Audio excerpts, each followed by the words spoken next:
All right. Welcome to another episode of the Camper Report. The Niners lose a 13-3 game versus the Seattle Seahawks. Very disappointing from every single aspect. One of the reasons being Niners don't get the 1 seed. Now we're going to get the 6 seed, most likely, barring that the Rams do not lose to the Cardinals. That's probably not going to happen. And so we are getting the 6th seed and playing whoever has that 3rd seed. Now we're going to go off the playoff picture scenarios here in a little bit. But yeah, Niners lose to the Seahawks 13-3. And a lot of things stood out in this game. I mean, there's a lot to get unpacked here. But let's first go over the 49ers finally getting exposed. And this is going to be an opener to what I'm going to get into. But I had this take a lot of during this win streak, and even against the Bears last week, I had this take. And it was, yes, we have a very, very good offense. We've been hot. But our defense has undeniable issues that are not going to be fixed by a coordinator or our team improving. Our defense is what our defense is, right? And so why that was really the first thing. I mean, that was kind of the whole thing. Like throughout the year, unless we get by a miracle, our team improves, whatever, our defense is our defense. And so can the Niners play so elite offense the entire year that it covers up for a lot of the defense's problems? And that means having long sustained drives the entire game, owning time of possession.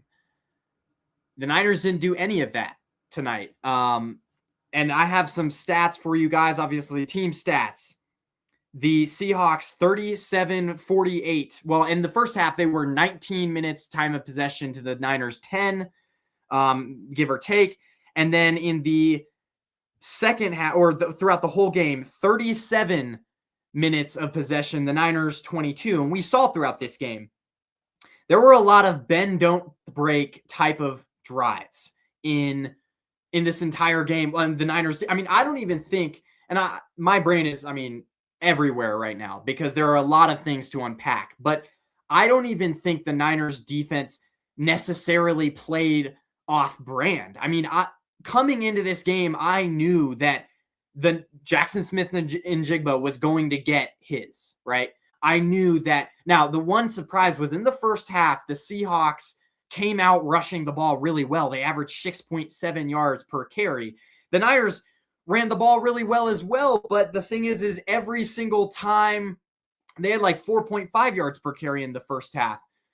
But the problem is that every time they would step back to throw it, I mean, the offensive line was terrible. And that was the thing. It was like throughout the whole year, I was saying, okay, yes, the Niners defense has problems, but the Niners offense is playing really well. What happens when the Niners, hold on, freaking notifications. What happens when the Niners face an elite defense? Because the Bears ain't an elite defense, right? Their defense just as bad as the Niners. We found that out. The Titans, not a good defense, obviously. Like all of the teams that we played in the 6-game winning streak were just not teams that could expose our weaknesses. And I mean, there's a lot of, first off, not having Trent Williams. Huge. I mean, Austin Pleasance played really well last week in his absence, but it kind of felt like this Niners offense and team in general kind of came back to earth, down to earth in this game. And that's mainly because of the fact that for the Niners to win this game, they would have, Austin Pleasance, our left tackle, filling in for Trent Williams, would have had to have the game of his life, right? And was that even fair to expect? I think let me quickly take a drink here. A lot of Niners fans, for how well Austin Pleasance played last week against the Bears, a lot of Niners fans, I think, including me, had these unexpected expectations, I guess, too high expectations for Austin Pleasance. And he went against Marcus Lawrence today and Hall, the other defensive end that the Seahawks had, and got ran over. And that's kind of what we should have expected. We should have expected the Seahawks to get pressure at will. I mean, there was not a moment in this game where Brock Purdy had a clean pocket. I mean, he was just, by some miracle, that last drive, because this was the Niners' first drives, right? Punt, turnover on downs, and then a field goal. Because we went for it on fourth down on our third drive, I believe it was. And so by some of the drives in this game, by some miracle, Brock would scramble out, make a really good throw, make a couple good scrambles. I mean, he protected the ball really well. The only thing is, it seemed like this was the type of game where, well, and that's another thing. It's like the offensive line was terrible. Austin Pleasance came back down to earth. But on top of the fact that our receivers, it really showed in this game, because the Seattle Seahawks have a defense who can play man-to-man, who can match up. They are way more talented than us on defense, who can match up man-to-man, who can really go body for body with the Niners, with this offense. Because of that fact, we really got exposed in the way of, we do not have a single wide receiver, barring George Kittle, that can win one-on-one. Pearsall's out, but I don't even know. Like, I can't even give the excuses all the way. Like, the reason why we lost this game was not necessarily because of the injuries to Trent Williams or Ricky Pearsall. They would have helped, but I think Ricky Pearsall hasn't even shown all year that he can get open one-on-one down the field. And so that kind of came to light. Like, we could not consistently drive the ball at all in the middle of the field. Brock Purdy wasn't even trying to attempt those passes because it probably would have gotten picked off. On top of the fact that when we did try to drop back and look down the field, whatever, he was pressure in his face all day. And so, and that's another thing. That's kind of where it falls on Kyle Shanahan. Like, this is kind of a second topic that I had. Shanahan showing that he is human. There were so many times in this game, like we said, like the play that Brock Purdy a couple years ago in the NFC Championship game against the Eagles, the famous play, Brock Purdy gets his elbow completely, like he tears a bunch of ligaments in his elbow, NFC Championship game in 2022, when you had the Eagles defensive end one-on-one versus the Niners backup tight end. Ever since then, we've always told Kyle Shanahan, never have a situation where there is a tight end one-on-one with a Seattle defensive end. And there were times in this game where like they do a play action and there's a tight end one-on-one versus an edge rusher. And so many times that blew up in their faces. There was also just times where you saw a defensive end just free rushing from the edge, like not accounted for at all. And I'm like, what the hell is that? Also, on top of the fact that I was so afraid going into this game because I was like, traditionally or in the past, Mike Macdonald has done super well against Kyle Shanahan and Brock Purdy with the Ravens earlier on this year. 17 points, right? Only allowed the Niners 17 points in week 1. So I was afraid going into this game, but I thought, Sam Darnold is going to make mistakes, and the Niners will be able to score enough to get this done. Our offense is hot enough, right? But that just didn't happen. On top of the fact that I will say, like, if I'm looking at my notes here, Sam Darnold got somewhat lucky because we had the fumble that got recovered. If you remember, Sam Darnold tripping over his offensive lineman trying to pitch it to the running back and then losing the ball. It literally fell right in front of Clelin Ferrell's arms, and he wasn't able to recover it. The Seahawks recover that. That was, I believe, like midway through I can't remember if that was first or second half. I'd have to go back and watch the game, but I believe it was midway through the third quarter. And that's a thing where we're down 10-3 at that point. That's something where, and it was on Seattle's, on their own 25. If you recover that, there's no way you're not scoring a touchdown there. So that ties the game up. So that's one thing. And then there was a play late in the fourth, like halfway through the fourth, Seattle's going down, and he almost throws an interception that Renardo Green wasn't able to get his feet in time. So I'm not saying that now Sam Darnold didn't turn the ball over, and that also was a bad matchup, because on top, for the Niners to win this game, they were going to have to win the turnover battle. But the problem is the Niners have been dead last in turning the ball over, forcing turnovers on defense. And so, yes, Sam Darnold had a couple of mistakes this game, but the Niners just weren't able to capitalize because they haven't been able to capitalize all year, right? And then also, this Niners defense, you also, I guess what I should say is the Seattle offense was not letting Mike McDonald, whatever they got going on over there, was not letting Sam Darnold. I had this in my notes. I should have written them up here on the computer, but they were not letting Sam Darnold lose them this game. And what I mean by that is through the first half, I mean, they weren't even allowing. The Niners had to stop the run in the first half. They did not do that. Seattle averaged 6.7 yards per carry throughout this whole game, really. I mean, they were able at times to make stops, but throughout this whole game, I mean, Kenneth Walker, 6.1 yards per carry. Zach Charbonnet, 4.4 yards per carry. They weren't able to stop the run, especially in the first half. And really the biggest thing with that was it really just set up Sam Darnold. They were just able to do play action, short throws, and then obviously like Jackson Smith and Jigba was their offense in this game. But on top of the fact that like Sam Darnold only had to throw it 26 times, and none of those throws were hard. I mean, they weren't asking him to step back and throw the ball at all. They weren't asking him to make a lot of short throws, like I said, but also just play off the run game. And the biggest thing with that, like I said, one of the keys was Sam Darnold turning the ball over in this game. But they didn't, the Seahawks had a perfect game plan. If the run game worked, it doesn't fall on Sam Darnold. We're not even going to allow him to make those mistakes, right? And they were elite. They were getting push at the line of scrimmage. And then on top of the fact that like injuries to the linebacker position, right? You had D. Winters go out in the first half. You had Tatum Bethune go out in 2 points in this game.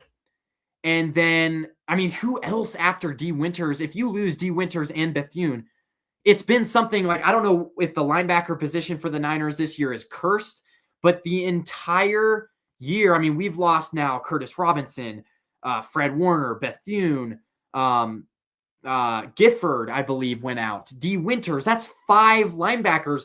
We were at the point in this game when D. Winters and Bethune went out, we were at a point in this game where we couldn't even play 3 linebacker sets anymore, which means you really can't stop the run on first and second down. We were literally at the point where we had to bring out our backup safeties and extra safeties on the field because we didn't even have enough linebackers to suit up. And it's been like that most of the year. We've been kind of towing a thin line, and Seattle was able to take advantage of that. I want to go back to the Shanahan coming is human and really what Mike McDonald did against this offense and something that is kind of unheard of in today's landscape is the 6 defensive back set that the Seattle Seahawks do. And that's always given in his career, that's always given Brock Purdy problems. Playing and really with a 6 defensive back set, that's basically, I guess normally you'd have usually like 4. But with a 6 defensive back set, what that does, you have to have a good enough defense. All 6 of those defensive backs have to know how to cover and also know how to fly around the field. So it's not easy to do, but the Seattle Seahawks have a good enough defense to where they can play a 6 defensive back setting. And what that does to Brock Purdy and why that gives him fits is you can obviously drop 5 defensive backs like you usually do in coverage, and then you don't know where that extra defensive back is going to be blitzing from. And so they were bringing blitzes all night, up the middle, off the edge. It's hard to read a coverage like that when you have that many cornerbacks on the field. And the Seahawks just have an elite enough defense to where, yeah, they could play that way. And on top of the fact, like I said before, Luke Gifford, not a good performance. And Trent Williams is going to have to come back next week, which I think he will, for the fate of the team.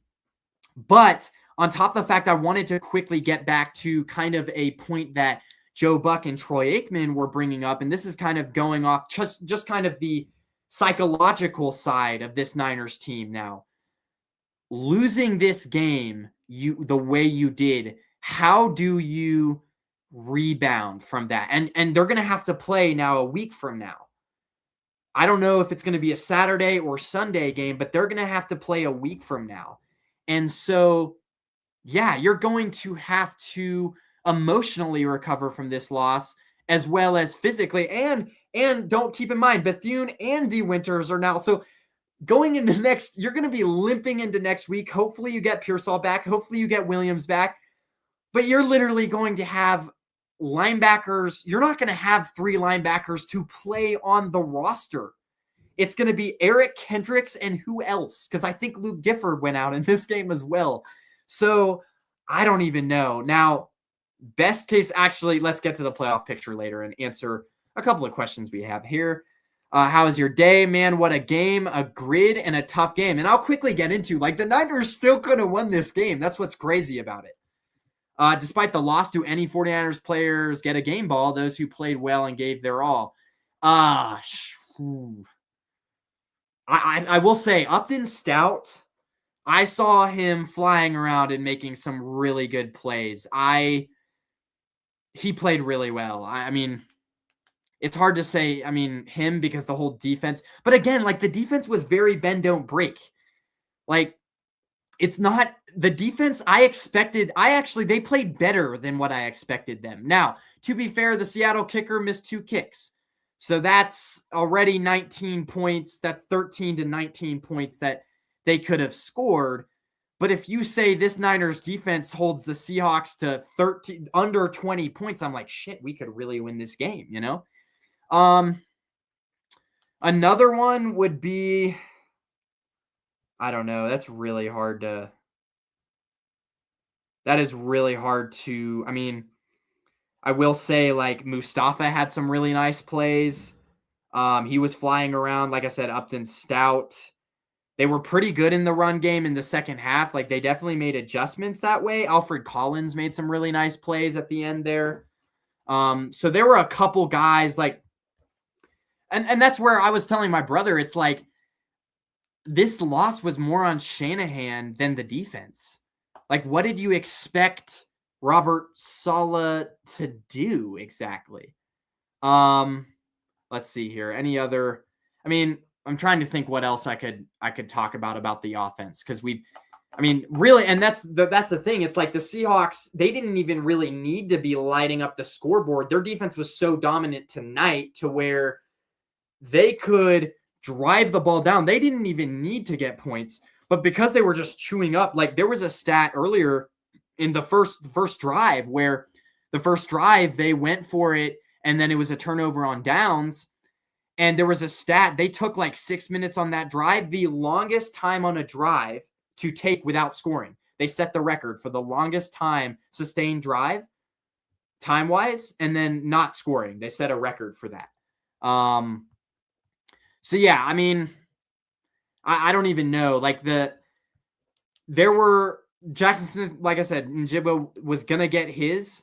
And then, yeah, really how we just could not stop. And then there were some crucial plays, like the 3rd and 17 that Seattle ran it to Kenneth Walker and he got 19 on that run or whatever it was. That was terrible. That was towards the end. I want to say, what was that, middle of the 4th? I'd have to go back and watch the game.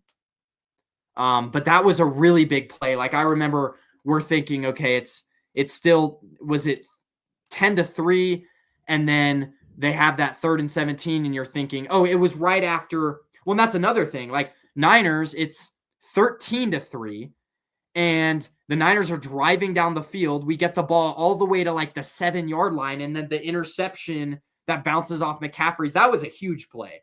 And then on top of the fact, I think it was the next drive where they had it, and then it was 3rd and 17 on Seattle's like 23, and then freaking Kenneth Walker runs for 19 yards to basically end the game. But yeah, really the interception, like, I know that McCaffrey, that catch that he bobbled, first off, it was luck. I mean, he bobbled it right into the Seattle defender's arms, and he didn't even know it was in his arms at first. He was like, and then he looks down and he's like, oh, there's the ball, and he intercepts it. And then McCaffrey, I mean, I know he was running that other direction. The ball was going against his body.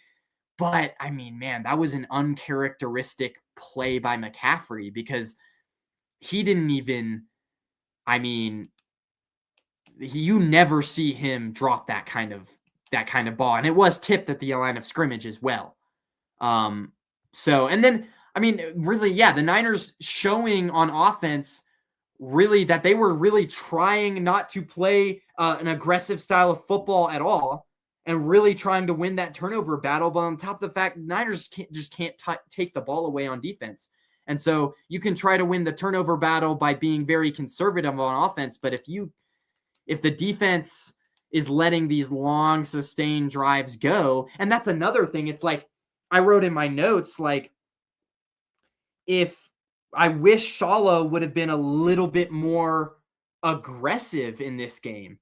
And I know that, like, if you, and blitz more as well, because you already know you can't get pressure off of just rushing 4, because that's just, our defensive line has just not been good all year. We've already known that. So blitz more. I mean, it's freaking Sam Darnold. He's going to make a mistake if you pressure him. He's not somebody like Caleb Williams who's going to, run around and freaking shoot a 40-yard dot across the field to Luther Burden. He's freaking Sam Darnold. And so, yeah, I would have really liked to. I didn't even make a topic about the defense. I don't know why I didn't put it in the banners.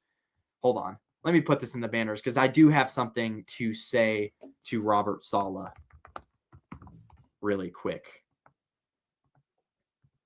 So, yeah, I mean, I wish he would have been more aggressive, calling more blitzes, even though it can kill you. And we don't really have the linebackers to even play the coverage in the second level, but more blitzes. And then also, I would have liked to see more man-to-man. I mean, we were playing this soft three-man zone coverage the entire game. And it's just like Darnold was able to kind of just step back, do play action, run the ball at will, and then throw it at will over the middle to Njigba or whoever they have at tight end. And so that was another thing. You're playing soft zone coverage the entire game. And I know that's the way you have to play so your defense doesn't get burned, because you clearly are lacking on talent. But man, try something new out, because the offense ain't getting it done. Like they're not. And that was really the biggest shock to me. Like I said, it was just, and on top of the fact, like, what's uncharacteristic, bouncing back to the offense, is Christian McCaffrey, 8 carries for 23 yards, because the Niners eventually saw this isn't working.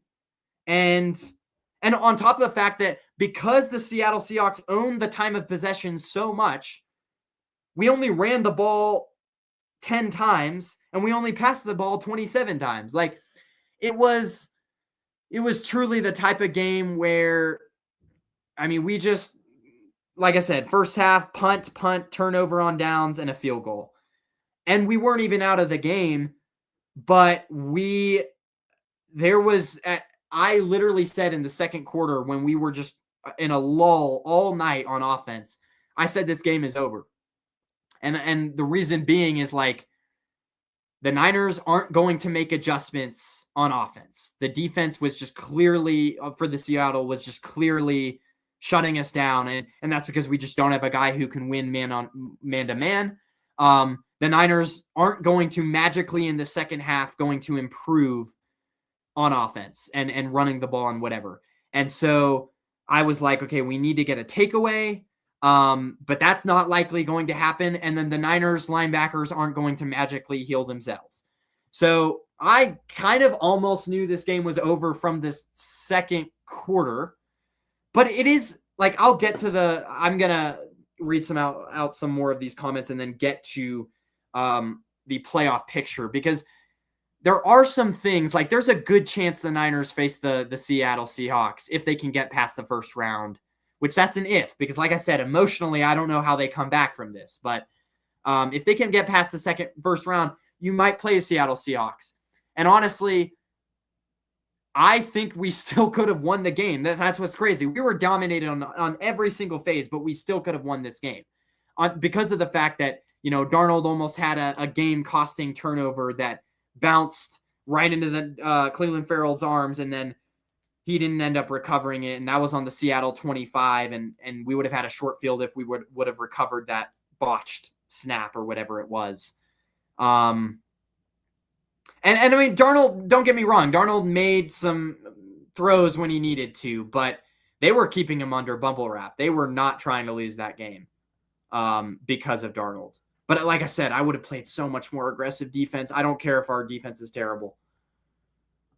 So what playoff seed do the 49ers now have? Do they have to wait and see the results of tomorrow? So, yeah, I guess this is the time to playoff scenarios. I'll get to that in just a second. I'll read the rest of your comments. Was watching the Panthers versus Bucks game. Panthers content creator said if the Falcons beat the Saints tomorrow, then they win the division. They looked up the NFL playoff simulator. Yeah, so if the Falcons, let's just look at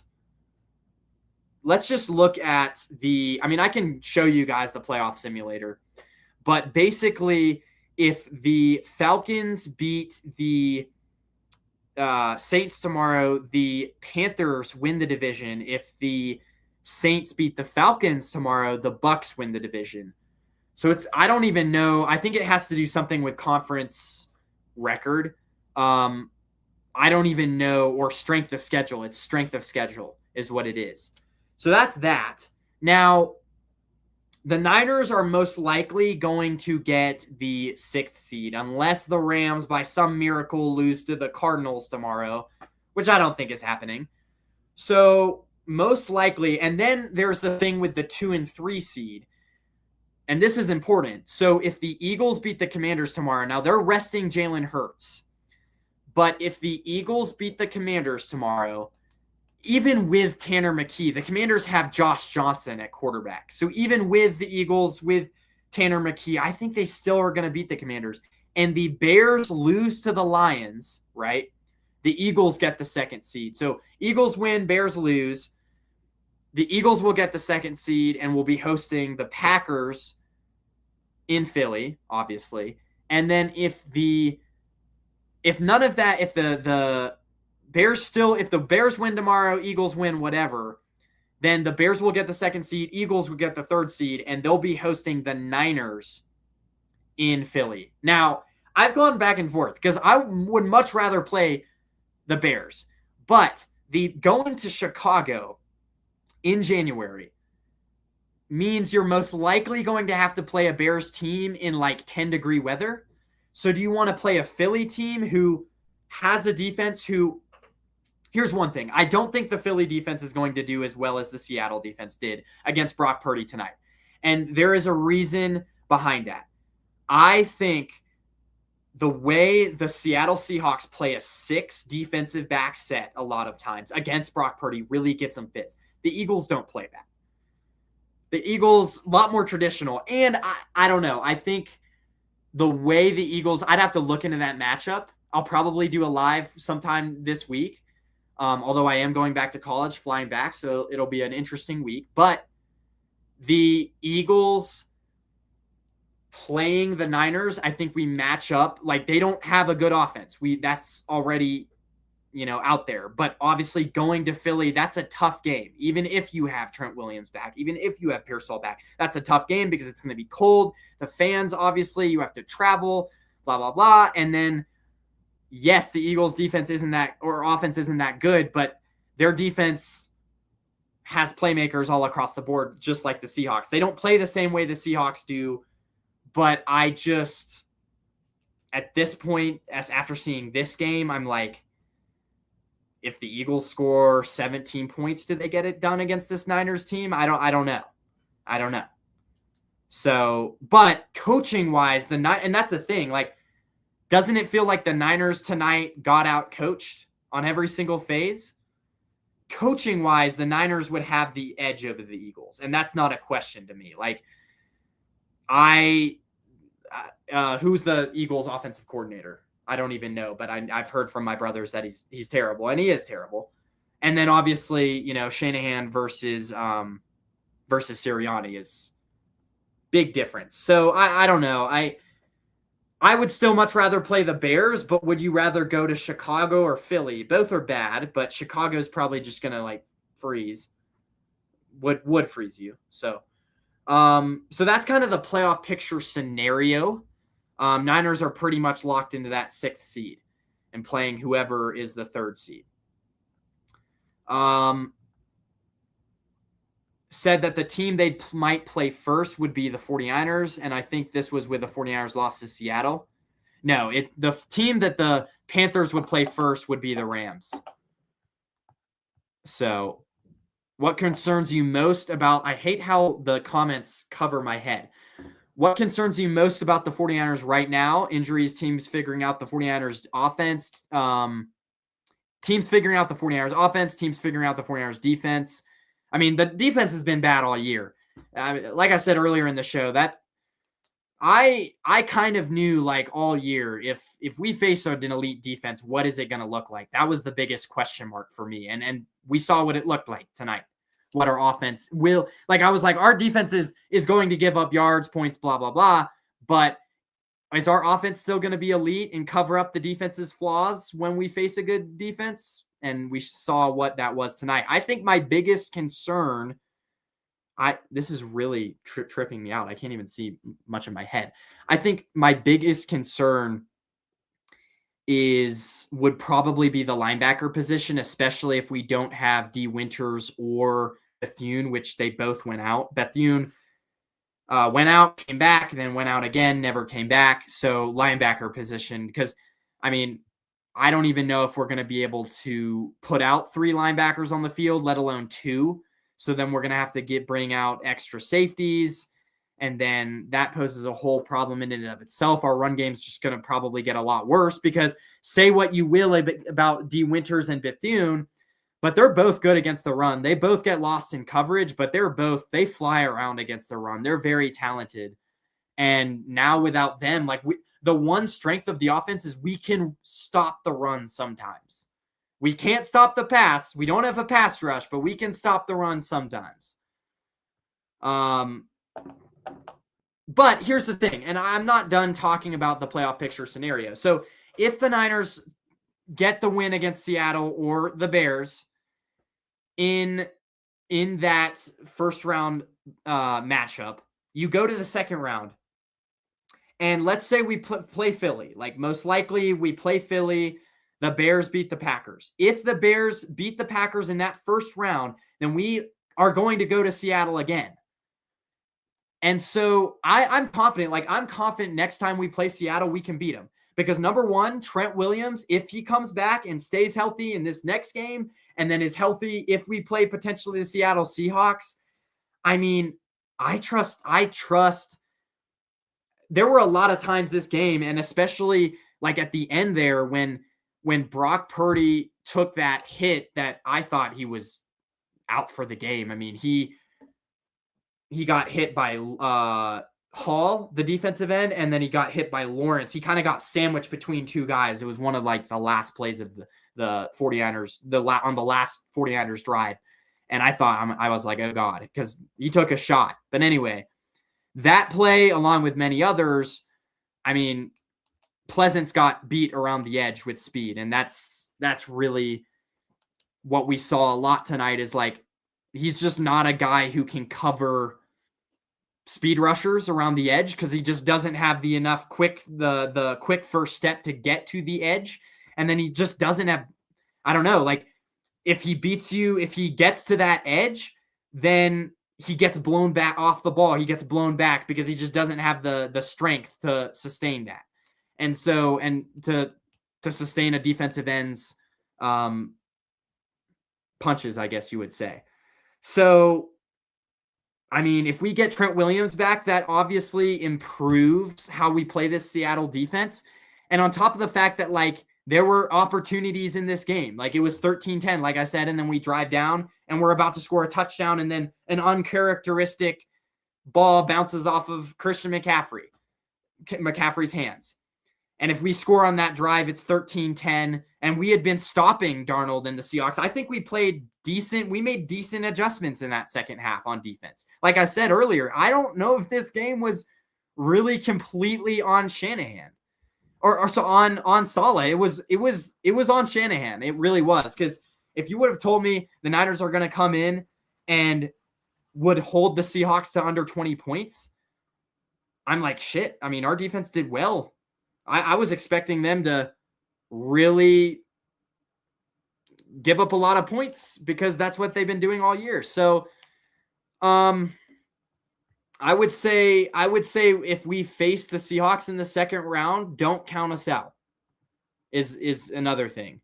And then if the Packers beat the Bears, let's say the Bears get the second seed, Packers obviously 7th seed, Packers beat the Bears, and we beat, the Seahawks, then we go and play the Bears. No, sorry, we go and play it would be Packers beat the Bears. We would go and play the Rams because let's just assume the Rams beat either the Panthers or Bucks. We beat the Eagles. The Packers beat the Bears. Then we go to play the 5 seed. And the Packers would go to play the Seahawks as the 7th seed versus 1 seed. Now, I don't know, when is the last time the 5th, 6th, and 7th seed have all won in the first round of the playoffs? So that would have to mean to not face the Seahawks in the first round, that would have to mean that the Rams beat the Panthers or Bucks, we beat the Eagles, and the Packers beat the Bears. So that would probably, that's never, I have somebody in the comments here, that's never happened. Yeah, never happened. So I don't think that's actually going to happen, but if it does, I would actually at this point probably much rather play the Rams, which a week ago I didn't say that, but Seahawks are so tough to run against, and the 49ers, I really should pull up real quick. I should pull up that playoff simulator because I feel like it's a lot easier for you guys, the viewers, to visualize what I'm talking about. But I'm sure you guys already know as far as the playoff picture goes. Seahawks are so tough to run against, and the 49ers with CMC, that is such a huge part of their game. That is such a huge part of their game plan. Yeah, I 100% agree. Purdy would have to be the next Steve Young and pass very heavy to win. Yeah, and that's just not, like, Mac Jones couldn't have done any better.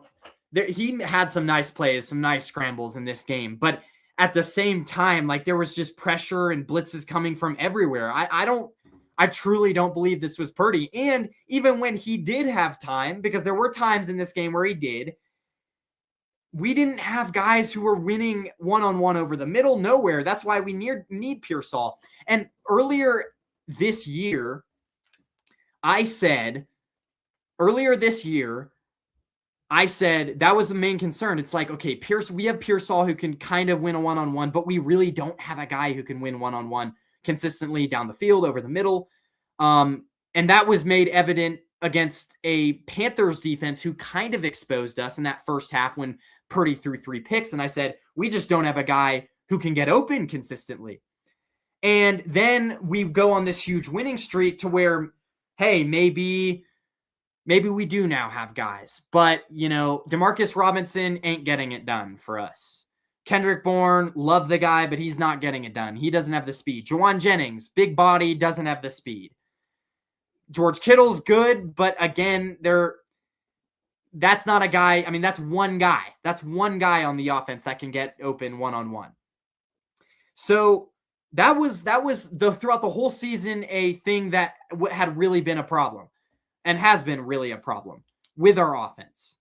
But like I said, the win streak covered that up a little bit, but now it's coming to light again. And so that's going, and if you would have asked me week 8 of this season, what are your expectations for this 49ers team? I would have said second round exit. I'd be happy. But the win streak covered all that up, and now you're thinking, hey, maybe you're a Super Bowl contender. And tonight is kind of a reason why we're not. We're not a Super Bowl contender, and the goals for this season changed a lot as we started winning, but now we saw some of those mistakes that we were seeing in week 8 when we faced the Texans team, who exposed us. I mean, their defense exposed our offense. We just hadn't played a defense since then that could really show our weaknesses. Ben, hate to say it, and I doubt Darnold, but he is playing very un-Darnold-like. He has not seen ghosts or has not seen a defense that can really get him. I think I don't know. I think this defense, he was just dropping back, and he had so much time today. Oh my word. And then with a player like Njigba who can just get open at will, I mean, man, his job was so easy. And he's still almost, I mean, that's the thing. He had a play at the end of the game where he threw a pick. Renardo Green picked it off, but he didn't get 2 feet in. And then the botched snap at their own 25, it was 10-3. And if the 49ers player can fall on that fumble correctly, I mean, we tie the game up. And that was in the third quarter. So I wouldn't even say he's playing un-Darnold-like. He just didn't see the defense to do that. If Trent Williams played, would it have made a difference? I go back and forth. I think it would have made a difference, but I don't think we would have won because our problems, yes, were on the offensive line, but number 2 were the fact that we could, first off, the Seattle, like I said earlier in the show, the Seattle offensive game plan was to just run the ball, and they were running the ball at will. And they owned time of possession throughout this whole game to where that was one thing, time of possession.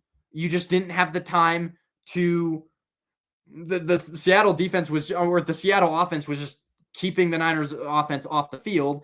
And so that was one thing. And then another thing was there was no one open. I mean, even when Purdy had times, because Purdy had time during this game to throw, but it just seemed like there was no one open. I mean, and then every catch, it was like throughout this whole game, we were fighting to get 3 yards.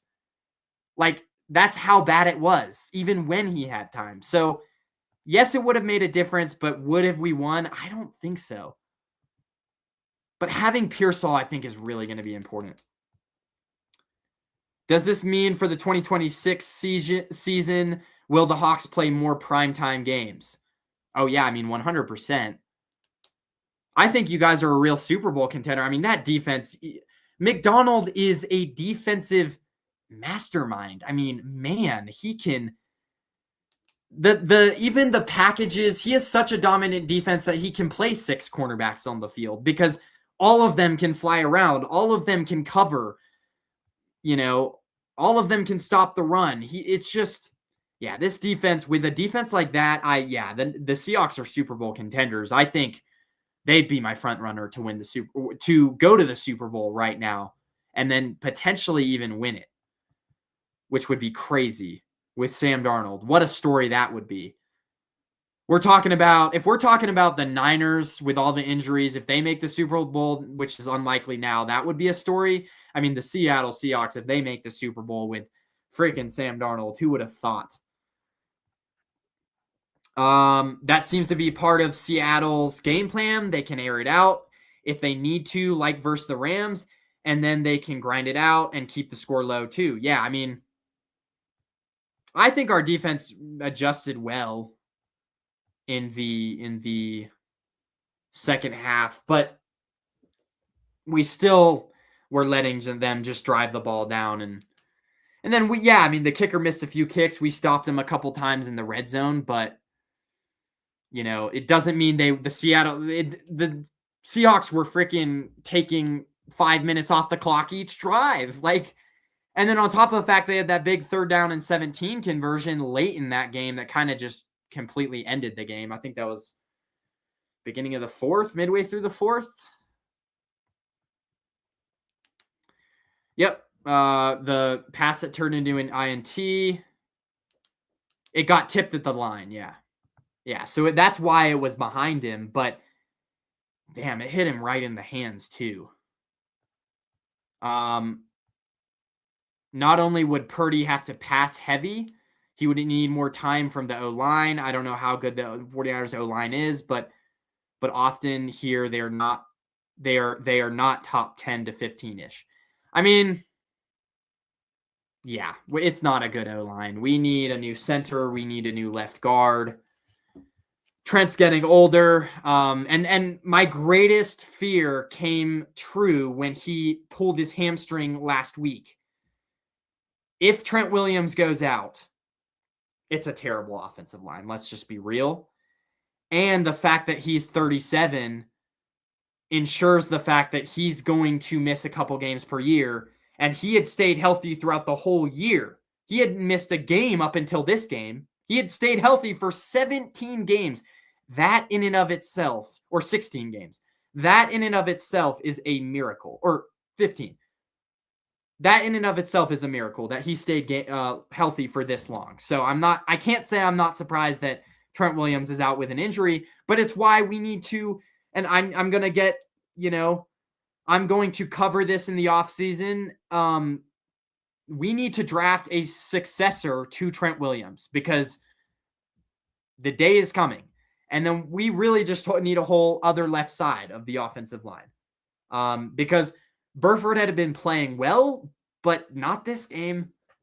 Not this game. And I hate to say it, but the offensive line had been playing well for, a good portion of this season up until this game, but we hadn't faced a test like the Seahawks.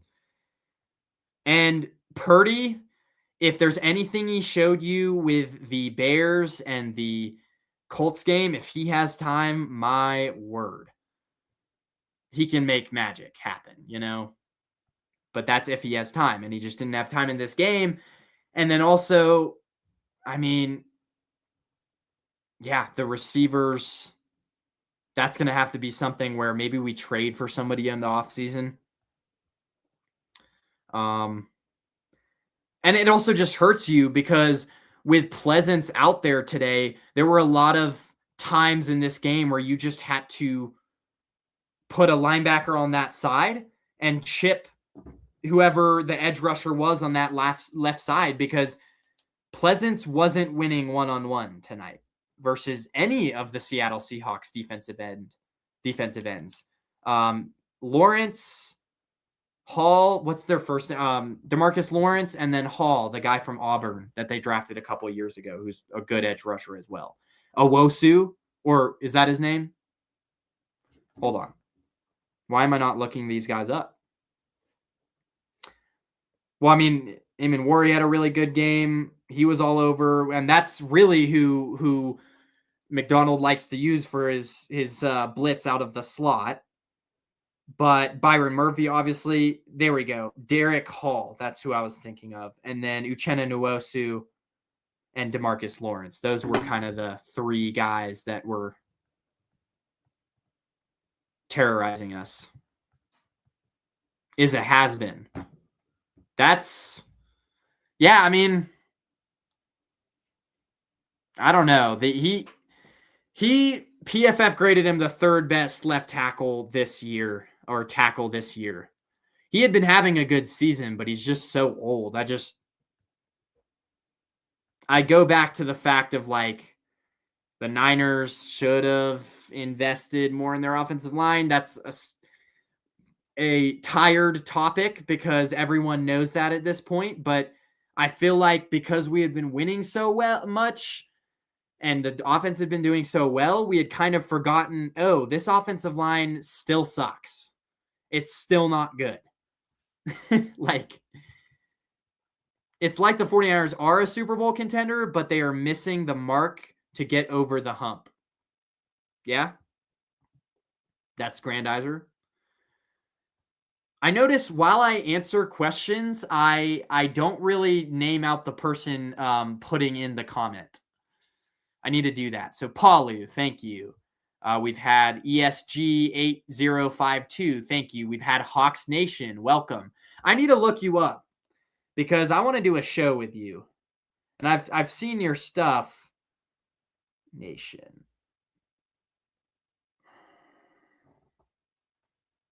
Hawks Nation.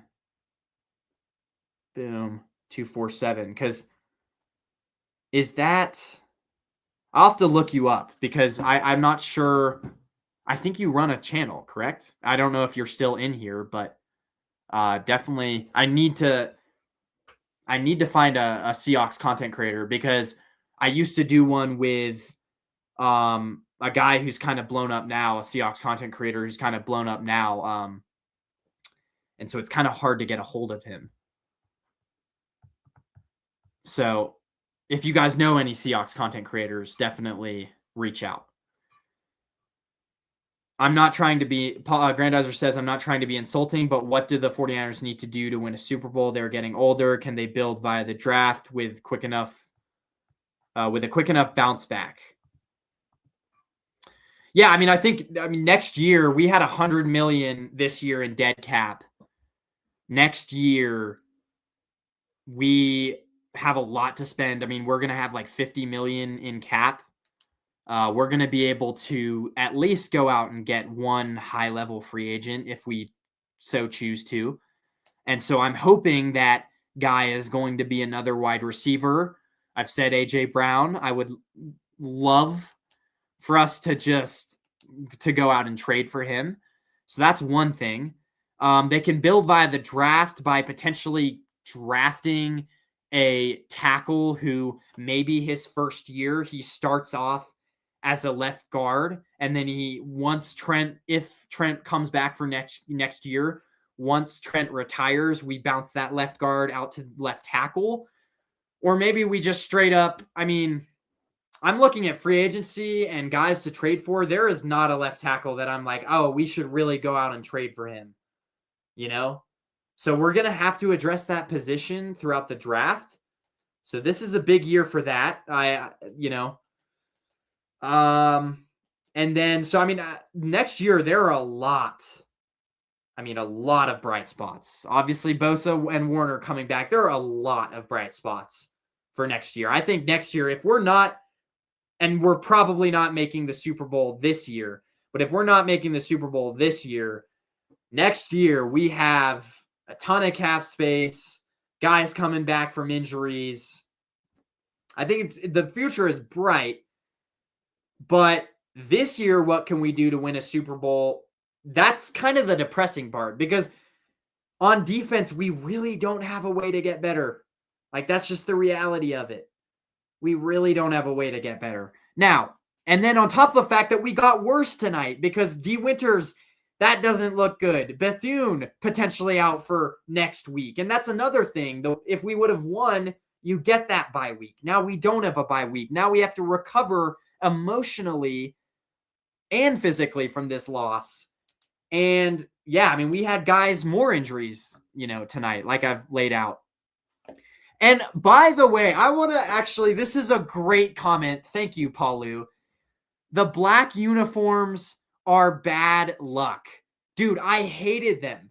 Well, okay, I liked the color scheme, but I didn't like the saloon font of the black uniform. I didn't like that number font, like the font that they were using for the jerseys. I didn't like it. It looked goofy. It didn't look, what jersey I really like is the throwback jerseys that we wear a couple times a year. And then last week we wore them. The home throwback jerseys are they're great. They're great. But yeah, I mean, going back to what can we do? I mean, offensively, you know, getting guys back will obviously help, like I've already laid out. So I'm not going to spend too much time on that. Getting guys back from injury. And then I would have liked to see us this game maybe commit a little bit to the run, but they were really shutting that down. Man, it just doesn't seem, maybe get a little bit more aggressive. Like I feel like in this game, Shanahan was really just trying to play super conservative, not turn the ball over, but eventually, but I mean, you look at this game and there are times when Purdy made plays. Purdy was aggressive. It's just every time we would get, 30 down to the Rams 35, 40, we would have a bad run that would go sideways, and then their pass defense was just so dominant. Purdy just never had enough time. And a lot of times, I mean, here's another stat. We were 2 for 9 on third down in this game. So, and a lot of times we found ourselves in third and long situations. And what you can do in a third and long situation, what the Seahawks could do in a third and long situation this game was pin their ears back, do the 6 cornerback, the 6 defensive back approach that they had so much success with all night, was the 6 defensive back approach. And a lot of times, like I said, Niners third and long situations, the Seattle Seahawks know that in the back end, they can trust their guys to cover man-to-man because they have just such an elite defense or defensive backfield with Witherspoon and Eamon Worry and just all the guys they have back there. And so they trust those guys to cover man-to-man. And so if Purdy's facing a 3rd and 8,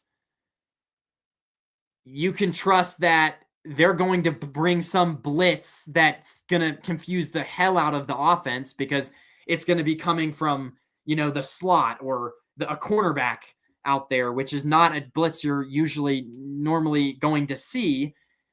And then so they can pin their ears back, rush the quarterback, and then Purdy has to step back and can't throw a short pass or can't, because the Seattle Seahawks defense is going to rally to that.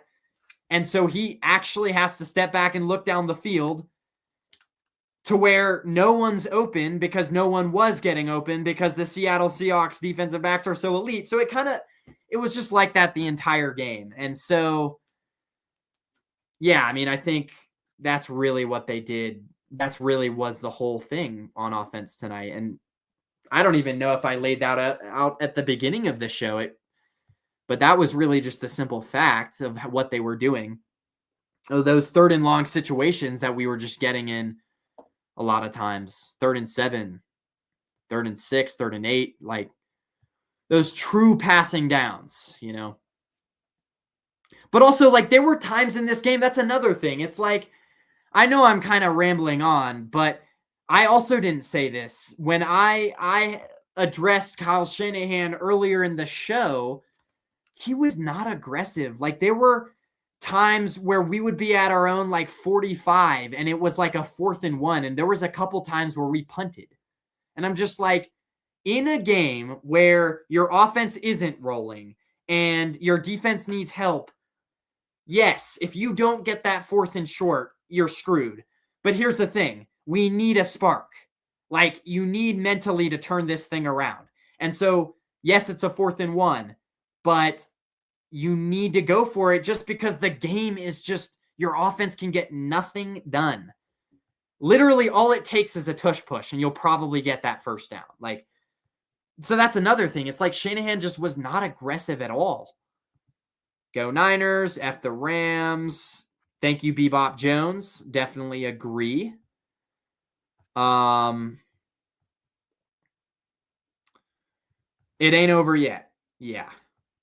Stock up, stock down. I'll quickly, I want to get out of here, but I'll quickly, because it is late it's pretty late, but I'll quickly answer that. I mean, who's stock up at this point? I'd say, like I said, you asked earlier, I said, Mustafa had a good game. Upton Stout made some plays.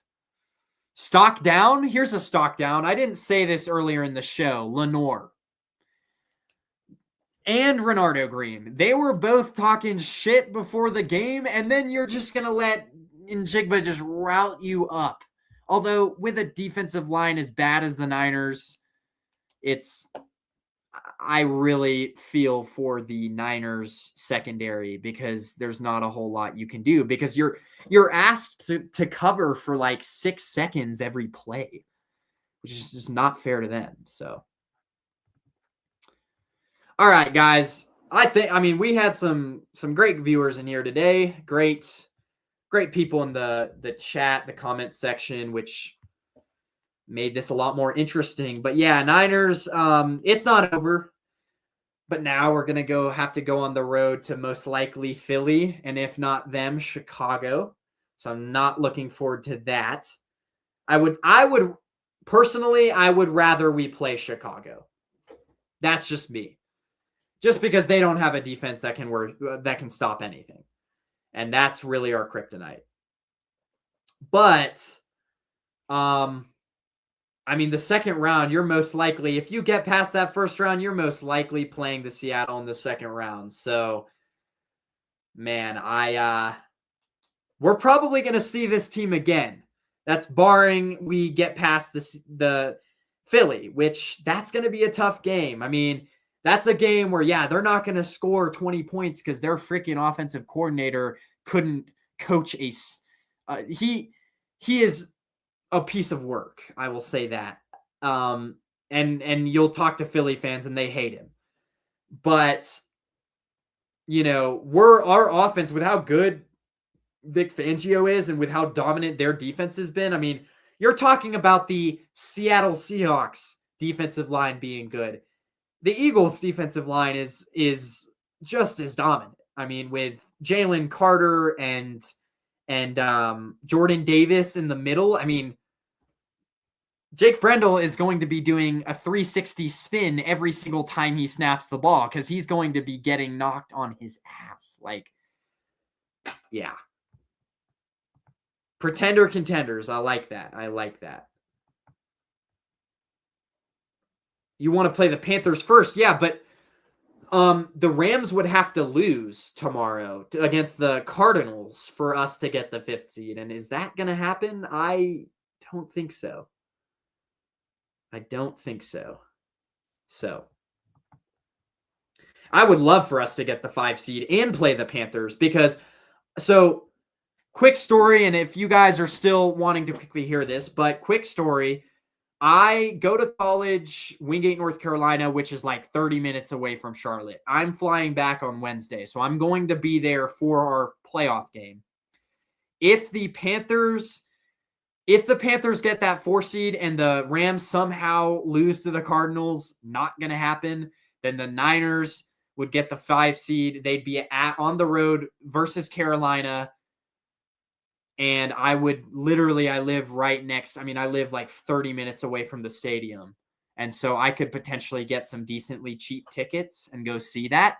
So that would be really cool. I hope that happens. But and that would obviously be best case scenario. But like I said, the Rams would have to lose tomorrow. I guess the Falcons would have to beat the Saints. So that's kind of realistic. But the Rams losing the Cardinals are just not going to happen. Sports media. So I'm kind of doing, what am I majoring in? Paulo says, I'm kind of doing already what I do now, but I'm a lot higher quality, just learning, reporting basically, and then I want to minor in journalism. Minor in journalism just because, media, I guess, sports media. So, but yeah, guys, so I'll be doing streams, hopefully trying to keep it consistent throughout the school year when I go back, throughout I do cross country and track throughout all that. So, it'll be a grind, but I'll keep this consistently, and hopefully we'll be able to go live later on this week to kind of break down because whoever we're facing, because I don't know who we're facing. So, East Coast Gridiron, that is a name that I haven't heard in a while. It is good to see you too.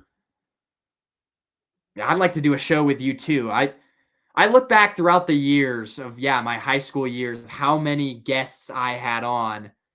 I'd like to kind of know the number, but man, I might have to start going back and inviting some people on that I used to do shows with. So, anyways, guys, have a good rest of your night. This went for a long time. And so that was, thanks for all your guys' comments. We'll see you guys, I guess, later on this week. Niners fall to the Seahawks. And yeah, it's a sad day, but we will recover.